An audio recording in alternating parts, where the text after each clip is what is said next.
روزہ چھوڑ دیتے ہیں۔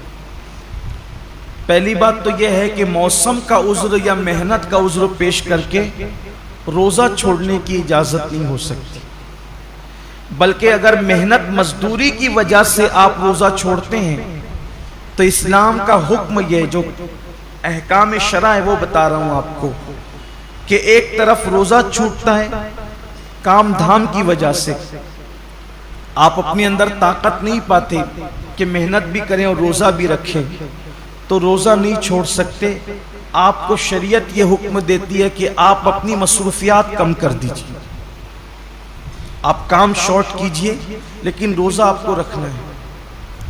اس لیے کہ رمضان شریف کے ایک روزے کی اہمیت یہ ہے، ایک روزے کی، کہ جان بوجھ کر اگر کسی نے رمضان شریف کا ایک روزہ چھوڑ دیا اور اس کے بدلے میں پھر وہ پوری زندگی روزہ رکھے تو زندگی بھر کے تمام روزے اس ایک روزے کی فضیلت کو نہیں پہنچ سکتے جو ماہ رمضان شریف میں رکھا گیا ہے۔ ماہ رمضان شریف کے روزے کا بدل زندگی بھر کے روزے نہیں ہو سکتے۔ جو فضیلت ان دنوں کی ہے، یہ موسم ہے روزے کا، اور کچھ لوگ چھوٹی موٹی بیماری کا بہانہ لے کر بھی روزہ چھوڑتے ہیں۔ ہر چھوٹی موٹی بیماری پر روزہ چھوڑنے کی اجازت نہیں ہے، گنہگار ہوں گے، سخت گنہگار ہوں گے۔ جس نے ایک روزہ رمضان شریف کا چھوڑا پھر اس کو قضا بھی کرنا پڑے گا ایک روزہ، اور توبہ بھی کرنی پڑے گا۔ یہ بھی عوام میں غلط فہمی ہے کہ جو لوگ سوچتے ہیں کہ رمضان شریف کا ایک روزہ چھوڑ دیا جان بوجھ کر تو 60 روزے رکھنے پڑیں گے، ایسا نہیں ہے، ایک ہی روزہ رکھنا ہے۔ یہ اصل میں جو بلا وجہ روزہ توڑ دیتے ہیں رکھ کر، 60 روزے ان کے لیے کفارے میں، لیکن جس نے روزہ چھوڑ دیا بہت برا کیا، اس نے ایک ہی روزہ رکھے گا بعد میں قضا، لیکن ساتھ ہی اس کو توبہ بھی کرنی پڑے گی۔ صرف روزہ قضا کرنے سے معاملہ ختم نہیں ہوگا، سچی توبہ بھی اس کے ساتھ لازم ہوگی۔ بلکہ جن لوگوں کے روزے کسی وجہ سے، لا علمی کی وجہ سے پہلے چھوٹ گئے تو وہ عام دنوں میں غیر رمضان میں ان روزوں کی دھیرے دھیرے قضا کر لیں۔ روزہ نہ رکھنے کا وبال بڑا دردناک ہے۔ اللہ کے رسول صلی اللہ علیہ وآلہ وسلم فرماتے ہیں کہ میں نے جب شب معراج جہنم کا مشاہدہ کیا تو میں نے دیکھا کہ کچھ لوگوں کے جبڑوں کو آگ کی کینچی سے کاٹا جا رہا ہے۔ میں نے پوچھا جبریل یہ کون لوگ ہیں؟ عرض کیا یا رسول اللہ صلی اللہ علیہ وآلہ وسلم یہ آپ کی امت کے وہ لوگ ہیں جو ماہ رمضان شریف میں روزے نہیں رکھتے تھے۔ اس لیے یہ دنیا ہے، یہاں تو روتے گاتے گرتے پڑتے خوشی غمی میں زندگی کیسے بھی گزر جائے گی، لیکن ایک دن آخرت ہے، دنیا ختم ہونے والی ہے اور آخرت کبھی ختم نہیں ہوگی۔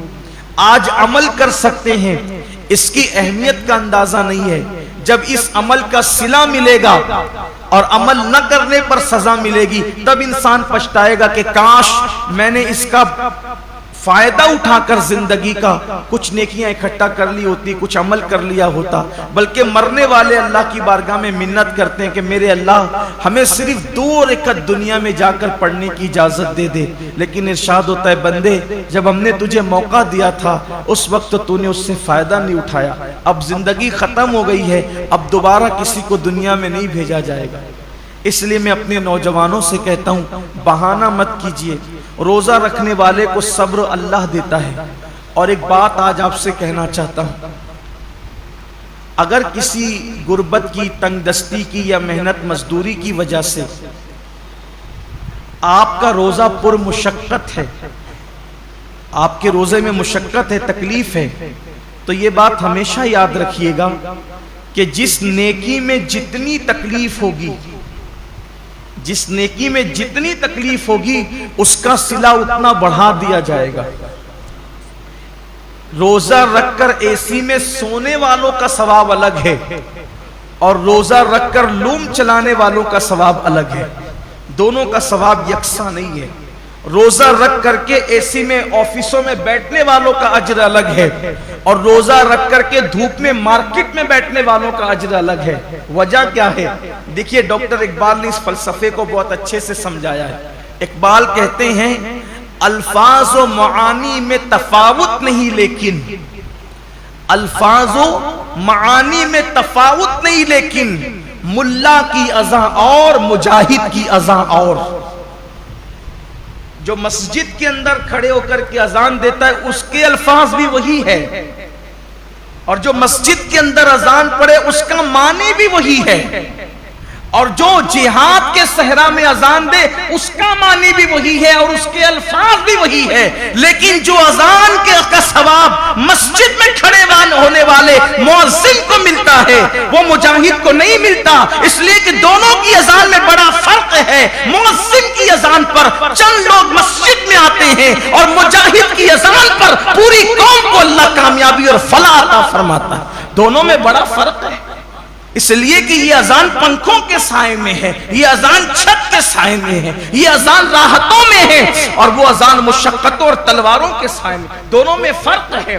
تو اسی طریقے سے اقبال کی فکر سے روشنی لے کر کہہ رہا ہوں، اور حدیث پاک کہ جس نیکی میں جتنی مشقت اور تکلیف ہوگی اس کا صلہ اتنا بڑھا دیا جائے گا.